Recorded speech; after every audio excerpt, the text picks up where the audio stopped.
After 3 hours baking, and this is it. Our beef roast and sweet potato is done. Look at.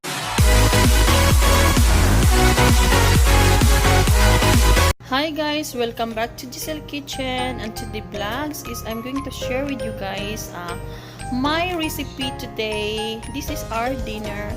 So beef roast with sweet potato. I just put salt and pepper with it, and I will bake it for 300 Fahrenheit. I just take low temperature, so the meat is, the more lower is the meat is become tender. So this is it. So I'm gonna putting it in the oven for about 3 hours. So see you in 3 hours. Thank you so much.